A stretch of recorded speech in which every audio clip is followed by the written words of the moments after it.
함께 하십니다.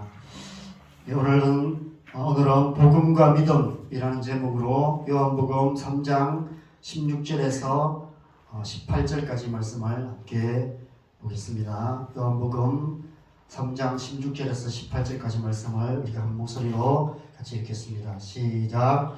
하나님이 세상을 이처럼 사랑하사 독생자를 주셨으니 이는 그를 믿는 자마다 멸망하지 않고 영생을 얻게 하려 하심이라. 하나님이 그 아들을 세상에 보내신 것은 세상을 심판하려 하심이 아니요 그로 말미암아 세상이 구원을 받게 하려 하심이라.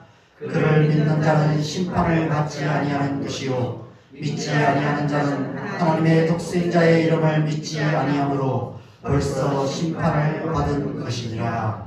아멘. 오늘 본문은 니고데모와의 대화의 마지막 결론부입니다. 근데 제가 이 결론 말씀을 한꺼번에 나누려다가 말씀을 준비해 보니까 분량이 너무 많아서 두 파트로 나눠서 이번 주와 다음 주에 함께 살펴보려고 합니다. 특별히 오늘 본문은 결론부의 전반부인데 예수 그리스도의 복음의 핵심이 무엇인지를 가장 잘 설명하고 있는 본문인 것 같습니다. 그래서 오늘 본문을 통해서 복음과 관계된 몇 가지 중요한 사실에 대해서 함께 생각해 보려 합니다. 이미 아시다시피 이 말씀은 한밤중에 예수님을 찾아온 유대인의 지도자였으며 선생이었던 니고데모와의 대화 가운데 하신 말씀입니다. 그런데 오늘 본문은 우리가 가장 잘 아는 성경 구절, 성경 말씀 속에서 아마 창세기 1장 1절 다음으로 많이 아는 구절로 시작되고 있습니다. 요한복음 3장 16절이죠. 하나님이 세상을 이처럼 사랑하사 독생자를 주셨으니 이는 그를 믿는 자마다 멸망하지 않고 영생을 얻게 하려 하심이라. 예수 그리스도의 복음이 무엇인지를 가장 선명하게 표현하는 구절인 것 같습니다. 그런데 이 중요한 말씀을 예수님께서 수많은 청중들 앞에서 하신 것이 아니라 한밤중에 홀로 예수님을 찾아온 니고데모 한 사람에게 하셨다는 사실이 굉장히 중요한 의미가 있는 것 같습니다. 이 사실은 우리에게 복음에 대한 복음의 가장 중요한 특징을 하나를 우리에게 생각하게 합니다. 여러분, 복음은 가장 인격적인 것이 복음입니다. 복음은 그 어떤 비인격적인 접근도 허용하지 않습니다. 오직 인격과 인격의 만남을 통해서 인격적으로 복음이 전해진다는 것입니다. 옛말에 이런 속담이 있습니다. 소를 물가로 끌고 갈 수는 있지만 소에게 물을 마시게 할 수는 없다. 여러분, 소도 그런데 사람은 오죽하겠습니까? 우리가 우리의 자녀들을 억지로 끌고 교회에 데리고 올 수 있습니다.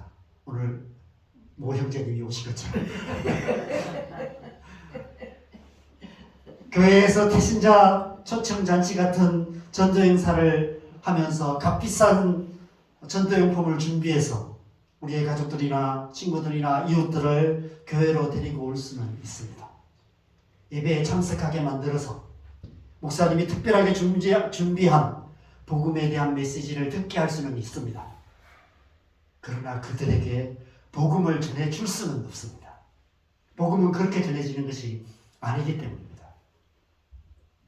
복음은 철저하게 인격적인 만남을 통해서만 전해집니다. 인격적인 만남이란 곧 인격과 인격이 만나는 것을 의미하는데 그 인격의 핵심은 마음입니다. 마음과 마음이 서로 만나서 마음에서 마음으로 전해져야만 하는 것이 바로 복음인 것입니다. 그래서 아무리 교회에 와 있어도 마음을 열고 마음에서 마음으로 전해지는 복음을 듣지 않으면 복음을 들을 수가 없어요. 설교를 아무리 많이 들어도 그것이 복음을 들은 것이 아니에요. 귀로 들은 것, 그것은 복음이 아닙니다. 마음으로 들어야 복음입니다. 인격적인 만남을 통해서 마음과 마음에서 복음이 전해져야 하는 것이죠. 누구를 인격적으로 만나야 할까요? 예수님을 인격적으로 만나야 합니다. 니고데모가 지금 복음을 듣게 된 것은 니고데모가 마음을 열고 예수님께 나왔기 때문입니다. 그날 밤 예수님의 인격과 니고데모의 인격이 서로 만났습니다. 예수님의 마음에서 니고데모의 마음으로 복음이 전해지게 된 거예요. 여러분, 복음은 이처럼 오직 예수님과의 인격적인 만남을 통해서만 전해질 수 있습니다. 오늘 이 사건이 바로 복음이 어떻게 전해지는지를 우리에게 보여주신 거예요. 그래서 사도 요한이 니고데모의 사건을 굉장히 중요하게 기록하고 있는 것입니다. 그런데 우리는 너무 복음을 어떤 전도 행사를 통해서 뭔가 행사적으로 전해지는 것처럼 생각합니다. 교회만 오래 다니면 된다고 생각해요. 그렇지 않습니다. 예수님을 인격적으로 만나야만 하는 것입니다. 이 세상의 역사 속에 복음은 항상 그렇게 전해져 왔습니다. 한밤중에 홀로 예수님을 찾아왔던 니고데모처럼 인생의 한밤중 같은 시간, 아무도 모르는 마음의 고통으로 혼자 눈물을 흘리던 그런 시간, 어떻게 살아야 될지, 무엇을 해야 될지 막막한 그런 인생의 시간, 그런 한밤중 같은 시간에 누군가를 나의 인생에 뭔가 길을 비춰줄 어떤 빛을 찾았던 그런 사람들, 예수님을 찾았던 그런 자들이 인격적으로 예수님을 만났고 복음을 들었고 예수님을 믿게 되었던 것입니다. 저도 그랬고 아마 여러분도 그러셨을 것입니다. 저와 여러분의 인생에서 어디로 가야 할지 막막했고 어떻게 살아야 될지 눈앞이 깜깜했던 한밤중 같은 시간, 그 시간에 예수님을 인격적으로 만났고 지금까지 예수님을 믿고 하나님의 백성으로 살아온 줄 믿습니다. 그래서 우리는 복음에 대한 이 첫 번째 사실을 잘 기억해야만 합니다. 왜냐하면 우리의 가족들이나 자녀들 가운데 교회는 다니지만 아직 예수님을 인격적으로 만나지 못한 분들이 계시기 때문입니다. 그들이 예수님을 인격적으로 만나서 복음을 듣게 되기를 위해서 기도해야 합니다. 마음을 열고 예수님의 복음을 마음으로 받아들일 때 예수님의 마음에서 전해오는 그 복음이 우리의 마음에 전해지는 그런 은혜가 우리의 가족들에게, 우리의 자녀들에게 임하기를 위해서 우리가 기도해야만 하는 것입니다. 그 은혜가 이 예배 가운데 있기를 간절히 소망합니다. 두 번째로 주목해야 할 것은 오늘 본문이 하나님이 세상을 이처럼 사랑하사라는 말씀으로 시작되고 있다는 사실입니다. 여러분, 복음은 사랑입니다. 복음은 하나님의 사랑으로부터 시작됩니다. 우리를 사랑하시는 하나님의 사랑에서 그리스도의 복음이 나오게 되는 것입니다. 예수 그리스도의 복음은 사랑의 복음인 것이죠. 자기 아들까지 아끼지 아니하시고 우리 모두를 위하여 내어주시는 하나님 아버지의 사랑, 그것이 복음입니다. 우리를 구원하시기 위해서 자기 목숨까지 아끼지 아니하시고 내어주시는 예수 그리스도의 사랑, 그것이 복음입니다. 우리 안에 오셔서 우리와 영원히 함께 계시는 성령님의 사랑, 그것이 복음입니다. 우리가 예수님을 인격적으로 만날 때 우리는 그 사랑을 알게 됩니다. 머리로가 아니라 마음으로, 가슴으로 알게 되는 것입니다. 요한일서 4장 9절 10절 말씀이 있습니다. 같이 읽겠습니다. 시작. 하나님이 사랑이 우리에게 이렇게 나타난 바 되었으니 하나님이 자기의 독생자를 세상에 보내심은 그로 말미암아 우리를 살리려 하심이라. 사랑은 여기 있으니 우리가 하나님을 사랑한 것이 아니요 하나님이 우리를 사랑하사 우리 죄를 속하기 위하여 화목제물로 그 아들을 보내셨습니다. 오늘 본문을 좀 더 설명하고 있는 본문이 바로 요한일서의 이 말씀입니다. 하나님의 사랑이 예수 그리스도를 통해서 우리에게 나타난 바 되었다. 그것이 바로 복음이다라고 말씀하고 있습니다.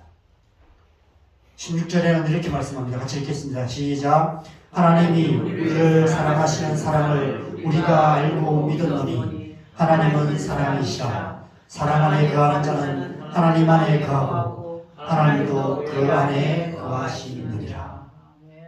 예수님을 통해서 우리는 하나님은 사랑이시라는 사실, 그 하나님이 우리를 어떻게 사랑하시는지를 마음 깊이 깨달아 알게 되는 것입니다. 그래서 우리는 예수님을 인격적으로 만나야 합니다. 예수님을 인격적으로 만나야만 그 사랑을 알게 돼요. 마음으로 알게 돼요. 예수님께서 마음으로 전해주시는 그 사랑, 그 복음을 듣고 머리로가 아니라 가슴으로 그 하나님의 사랑을 알게 될 때 우리는 그리스도인이 됩니다.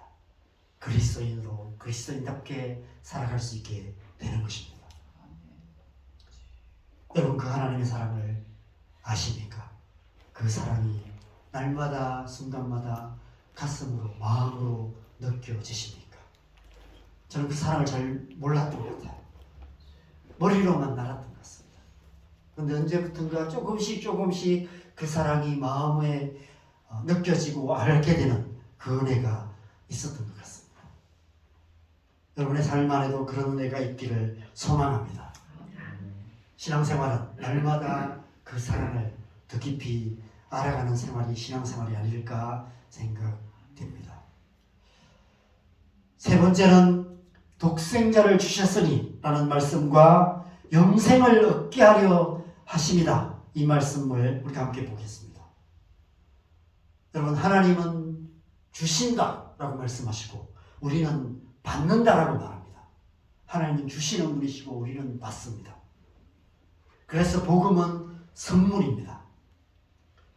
복음은 하나님께서 우리에게 주시는 사랑의 선물입니다. 하나님께서 우리를 사랑하셔서 독생자를 주시고 우리는 믿음으로, 그를 믿음으로 영생을 선물로 받게 되는 것입니다. 그것이 복음입니다. 복음은 선물입니다. 네, 여러분, 선물이 되기 위해서는 두 가지 필수적인 조건이 있어요. 첫 번째 조건은 소중한 것이어야 선물이 됩니다. 여러분, 우리가 선물이라고 주는데 나한테 아무 필요 없는 것을 받는다면 그게 선물이 될까요? 쓸데없는 것, 많고 쓸데없는 것을 받으면 준 사람의 마음이 괘씸해서 받긴 받는데 그것이 내게 좋은 선물이 될 수는 없습니다. 유통기한이 지난 것, 입다 버리는 유행지난 옷 같은 것, 그런 것은 아무리 예쁘게 포장해서 줄지라도 선물이 될 수 없습니다. 소중한 것을 줘야만 그것이 선물이 될 수 있어요. 그래서 참 선물을 한다는 게 쉽지가 않아요. 그 사람에게 가장 필요한 것이 뭔가를 생각해야 되고 그것을 잘 몰라서 못 줄 때가 많아요. 이것을 주고 싶어도 정말 저 사람에게 필요할까 몰라서 망설이게 될 때가 많이 있습니다. 여러분, 하나님은 우리에게 소중한 것을 선물로 주십니다. 그냥 좋은 것이 아니라 가장 좋은 것, 가장 소중한 것을 우리에게 주십니다. 가장 필요한 것, 가장 절실한 것을 우리에게 주십니다. 그것이 복음입니다. 어떤 사람에게만 소중한 것이 아니라 모든 사람에게 가장 소중한 것, 그것을 주십니다. 여러분, 이 세상 모든 사람들에게 공통적으로 소중한 것이 무엇일까요? 이 세상 모든 사람들에게 공통적으로 절실한 것이 무엇일까요? 생명입니다. 생명보다 더 소중한 것이 어디 있겠습니까?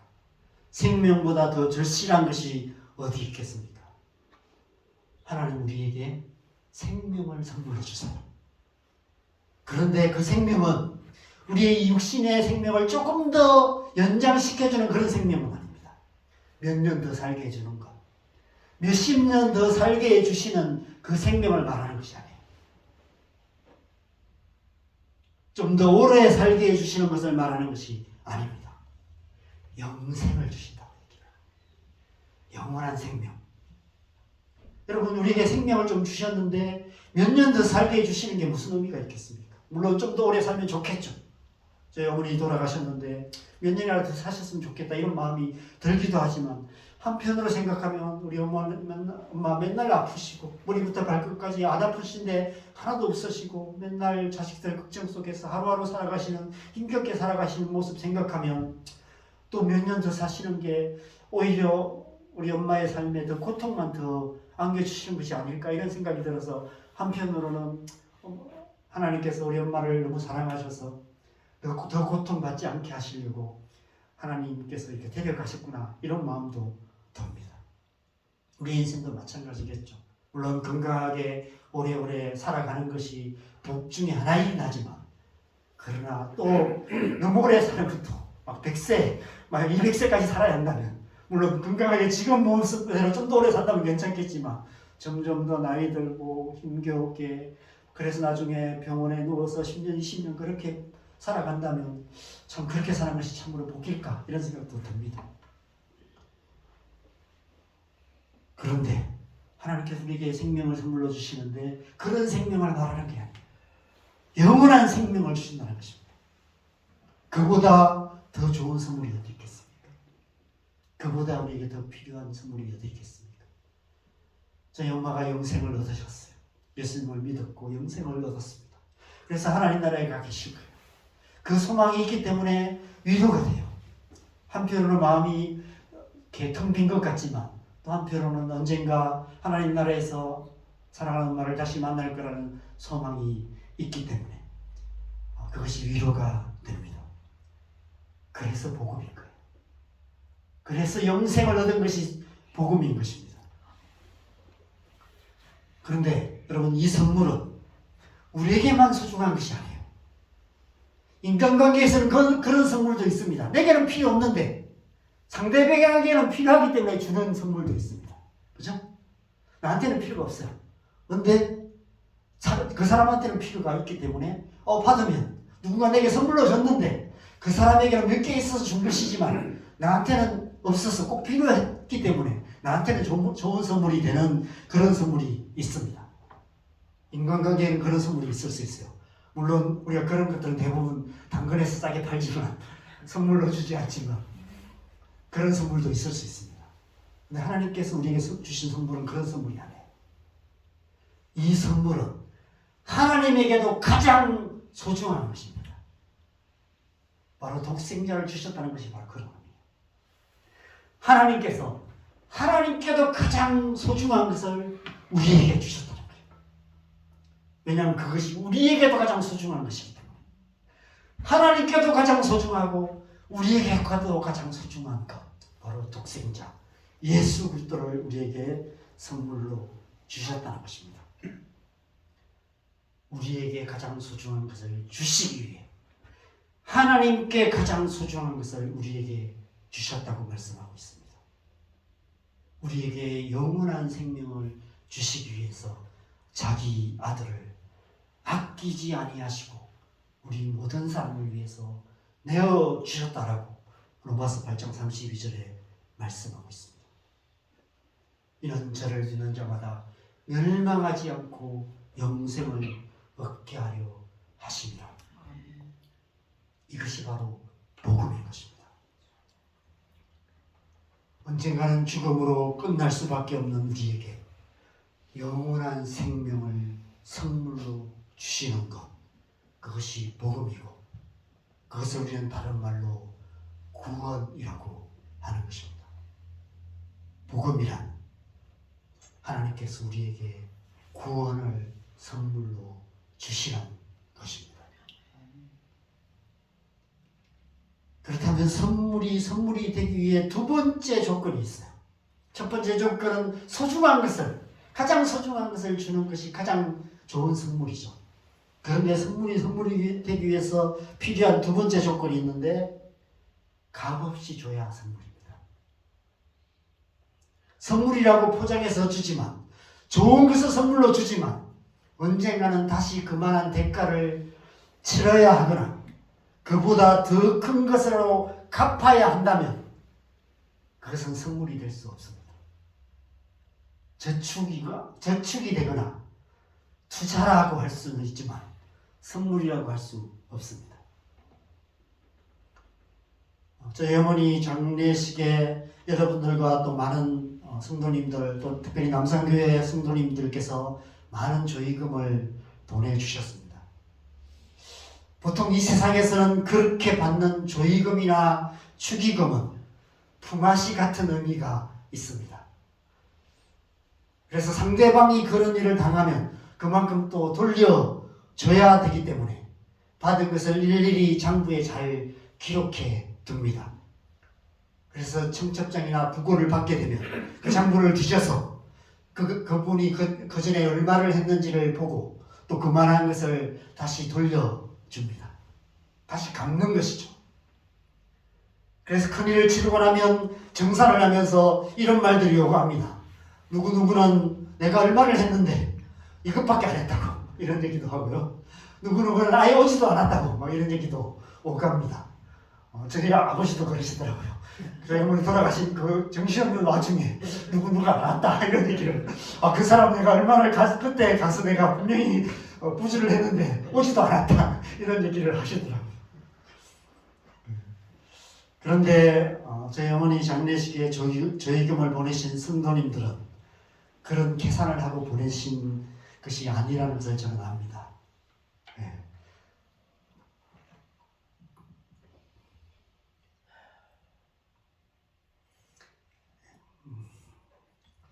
다시 돌려받을 것을 조금도 기대하지 않으시고 주시는 위로의 마음이라는 사실을 제가 압니다.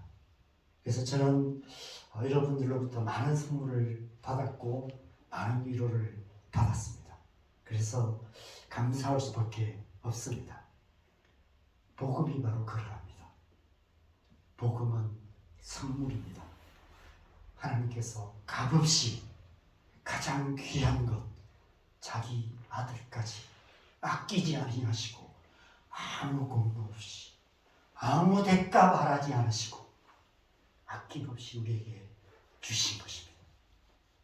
그래서 우리가 그것을 받았어요. 그냥 받은 거예요. 값없이 주시는 선물을, 그 값비싼 선물을 우리가 받은 것입니다. 구원은 하나님께서 값없이 주시는 가장 값비싼 선물입니다. 여러분, 그 하나님의 선물을 받기 위해서 우리가 해야 할 것도 없고 할 수 있는 것도 아무것도 없습니다. 너무 값비싼 선물이어서 감히 대가를 치를 수가 없어요. 예수 믿고 예수님 앞에 가서 예수 믿고 교회 와서 예배드리고 교회에서 섬기고 봉사하는 것은 그 대가를 치르는 것이 아니에요. 그냥 감사로 하는 거예요. 받은 것에 대해서 감사. 주셨기 때문에. 값없이 주신 그 은혜, 그냥 감사해서 그렇게 살아가는 것일 뿐이지 그에 대한, 받은 것에 대한 대가를 치르는 것이 아닌 것입니다. 장부에 기록해 놓고 언젠가 다시 갚아야 하는 품앗이가 아닌 것입니다. 말 그대로 값없이 주시는 선물인 것입니다. 그래서 그것을 우리는 다른 말로 은혜라고 합니다. 은혜는 값없이 주는 선물, 그것이 은혜입니다. 에베소서 2장 8절 9절 말씀입니다. 같이 읽겠습니다. 시작. 너희는 그 은혜에 의하여 믿음으로 말미암아 구원을 받았으니 이것은 너희에게서 난 것이 아니요 하나님의 선물이라. 행위에서 난 것이 아니니 이는 누구든지 자랑하지 못하게 합니다. 왜 믿음이 필요할까요? 여러분, 누군가 우리에게 선물을 줄 때 상대방의 호의를 믿지 못하면 받을 수가 없어요. 값비싼 선물일수록 더 그렇습니다. 누군가 우리에게 선물을 줬는데 너무 비싼 걸 줘요. 너무 큰 선물을 주면 그죠? 오히려 받을 수가 없어요. 그것이 뇌물일 수도 있고 떡밥일 수도 있기 때문에 그렇습니다. 앞뒤 안 가리고 덥석 받았다가는 훗날 반드시 더 큰 대가를 치르게 될 수도 있기 때문에 그렇습니다. 그런데 구원이라는 것은 그렇지 않아요. 구원이라는 것은 나중에 뭔가 대가를 치러야 되는 것이 아닙니다. 그래서 구원을 받기 위해서는 믿음이 필요해요. 그 값비싼 선물을 주시는 하나님에 대한 믿음, 하나님의 사랑에 대한 믿음, 그 믿음이 필요합니다. 히브리서 11장 6절에서 그것을 말씀하시죠.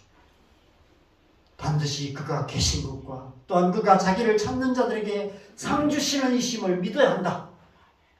하나님을 믿는 믿음이 필요하고 하나님은 우리에게 값없이 그 선물을 주시는 분이라는 사실을 믿는 믿음이 필요하다는 것입니다. 살아계신 하나님께서 우리를 사랑하셔서 독생자를 주셨음을 믿는 믿음, 그 믿음이 있어야만 구원을 받을 수 있는 것입니다. 믿음은 받는 행위인 것이죠. 손 내밀어 받는 거예요. 여러분, 어른들이 어린아이에게 용돈이나 선물을 줄 때 낯선 사람이 주면 받기가 힘들어요.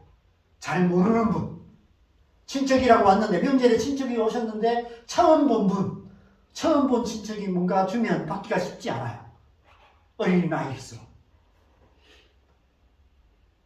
지금 여러분, 낯을 많이 가리는 아이들이 그래요. 그죠? 선물을 줘도 잘 못 받아요. 엄마가 받아, 감사합니다, 받아야지 해도 잘 못 받아요.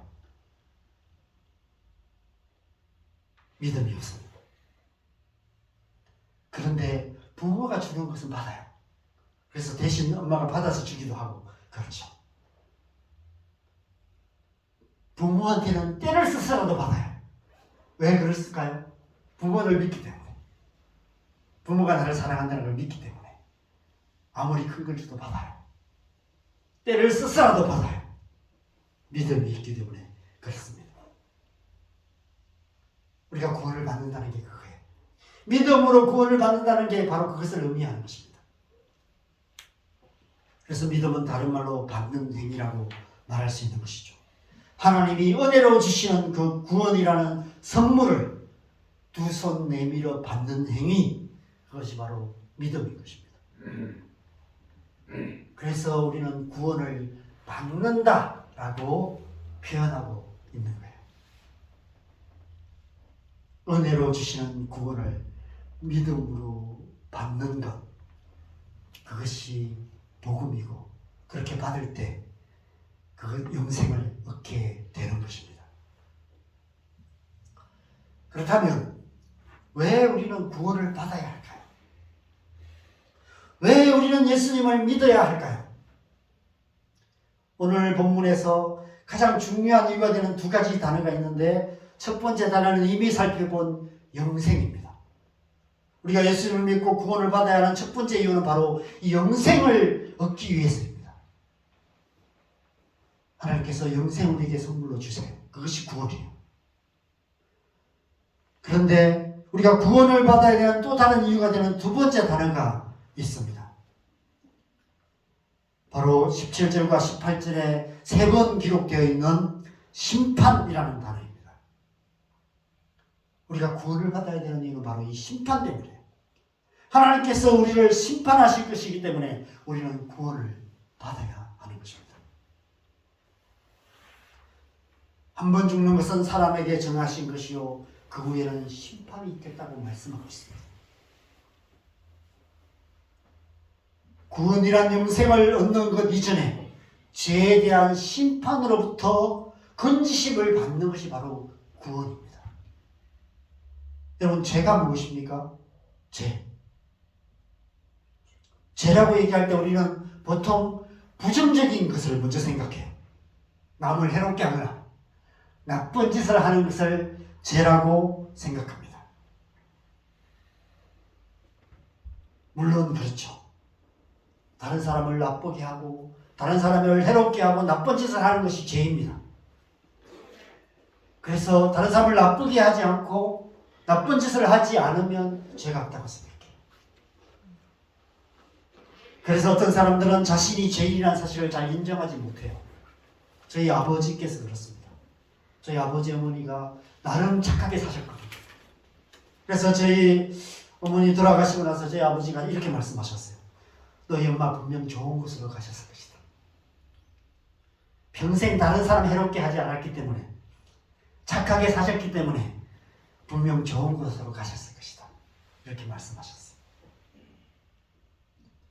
여러분, 그런데 우리가 깊이 생각해야 할 것은 죄에는 또 다른 차원의 죄도 있다는 것입니다.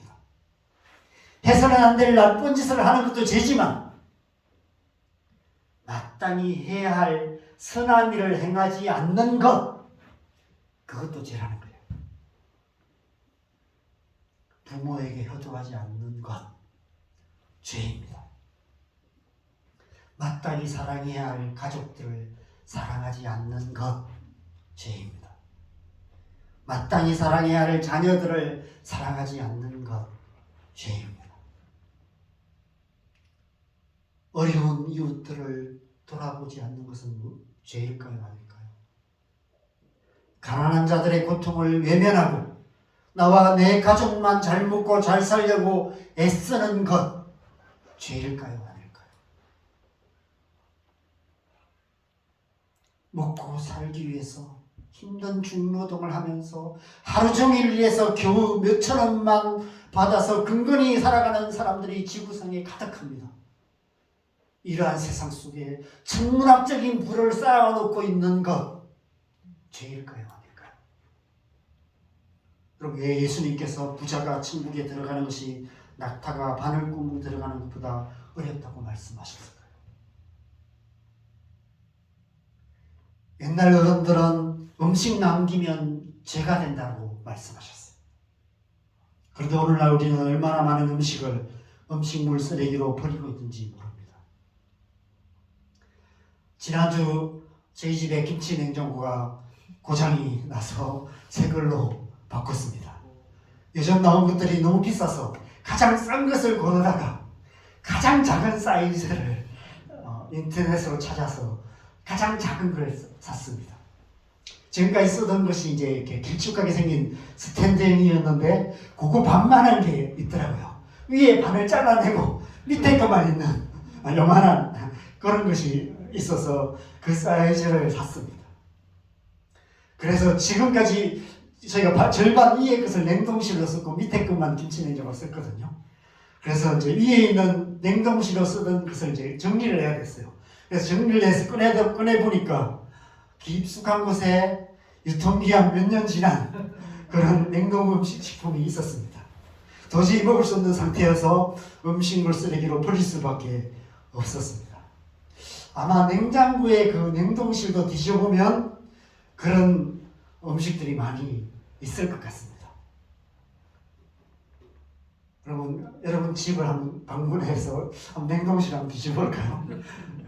여러분 집에 냉동실 안에 분명 뒤져보면 유통기한 한참 지나서 음식물 쓰레기로 버려야 될 것이 많이 있을 것입니다. 그럼 북한의 동포들이 그런 우리의 모습을 보면 어떤 생각이 들까요? 유튜브 영상을 보면 탈북자들이 우리나라에 와서 그런 우리의 모습에 충격을 많이 받는다고 얘기해요. 저런 음식을 버리다니. 저거 버리면 저거 지금 북한 주민에게 갖다 주면 며칠 먹고 살 양식인데 뭐 이런 생각을 한대요. 할 수만 있다면 저거 모아서 북한에 갖다 줬으면 좋겠다 이런 생각을 한다고 합니다. 제3세계의 기아에 허덕이는 아이들이 그런 우리의 모습을 보면 어떤 마음이 들까요? 그런데 그런 우리의 모습을 하늘에 계신 하나님이 보고 계세요. 하나님은 어떻게 우리를 보고 계실까요? 지구의 한쪽에서는 수많은 어린아이들이 먹을 것이 없어서 굶어 죽어가고 있는데 우리는 맛집을 찾아서 몇 시간을 차 타고 가고 몇 시간 기다려서 그 음식을 먹고 조금이라도 입에 안 맞는 음식은 음식물 쓰레기로 버립니다. 여러분, 하나님의 관점에서 본다면 우리는 지금 얼마나 많은 죄를 짓고 살고 있는지 모른다는 생각이 듭니다. 어쩌면 우리가 살아 숨쉬는 것만으로도 죄를 짓고 있는지도 모릅니다. 남을 해롭게 하지는 않지만 나쁜 짓을 하는 것은 아니지만 나름 착하게 살려고 애쓰고 있지만 이 세상에 고통하는 영혼들을 외면하는 우리의 무관심한 눈빛 자체가 죄라면 우리는 지금 죄를 물마시듯 하며 살아가고 있는지도 모릅니다. 하나님께서 마지막 날에 그런 우리의 죄까지 다 심판하신다면 이 세상에서 그 심판을 피할 수 있는 자가 누가 있겠습니까? 그래서 이 세상에는 의인은 없나니 하나도 없는 것입니다. 모든 사람이 죄를 범하였음에 하나님의 영광에 이르지 못하는 것입니다.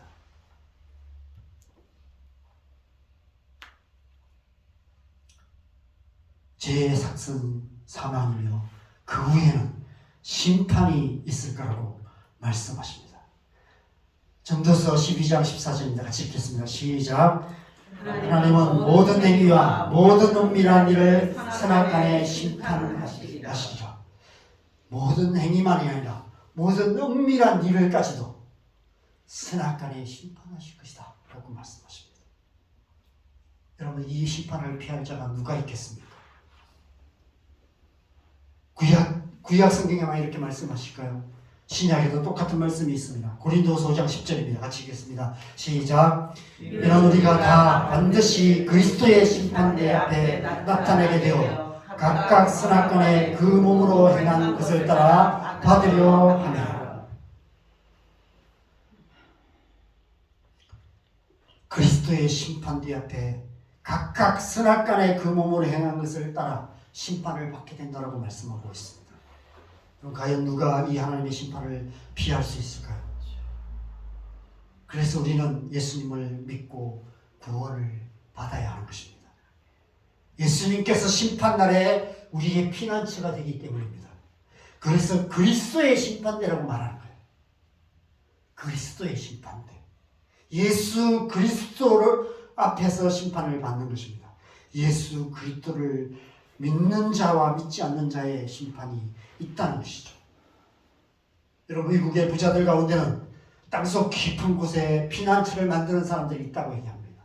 수십억을 들여서 땅을 깊이 파서 거기에 방공호 같은 것을 만들어서 수십 미터 안에 만약 핵전쟁이 나서 지구가 멸망할지라도 몇 년을 먹고 살 수 있는 양식을 재워놓고 살아남을 수 있는 그런 시설을 만드는 부자들이 있다라고 이야기합니다. 예수님이 우리의 피난처라는 것이 바로 그런 의미가 있는 것 같습니다. 하나님의 심판의 불이 쏟아져 내릴 때 누가 그 심판을 피할 수 있을까요? 오직 예수 그리스도의 이름에 피하는 자, 예수님의 이름을 피난처로 삼는 자, 예수님의 이름만이 피난처가 된다는 것입니다. 오직 예수 그리스도의 이름을 믿는 자만이 심판을 받지 않고 구원을 받게 된다는 것입니다. 그래서 우리는 오직 예수님을 믿어야 하는 것입니다. 그것이 바로 복음이라고 오늘 본문을 통해서 우리에게 말씀하고 있는 것입니다. 다른 복음은 없습니다. 오직 예수, 오직 믿음, 그것이 바로 복음인 것입니다. 오늘 니고데모가 마음을 열고 예수님 앞에 나왔습니다.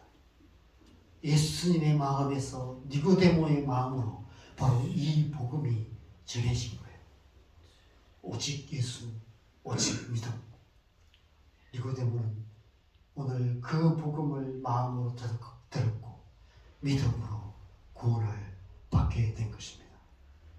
이 은혜가 우리에게 있었고 이 은혜가 지금도 우리의 삶 속에 역사하고 있습니다. 이 은혜가 우리의 가족들에게, 우리의 자녀들에게 역사되어서 또 우리 이웃들에게 나타나서 우리의 가족들이, 우리의 자녀들이, 우리의 이웃들이 예수 그리스도의 복음을 듣고 구원을 받게 되기를 주님의 이름으로 간절히 축원합니다.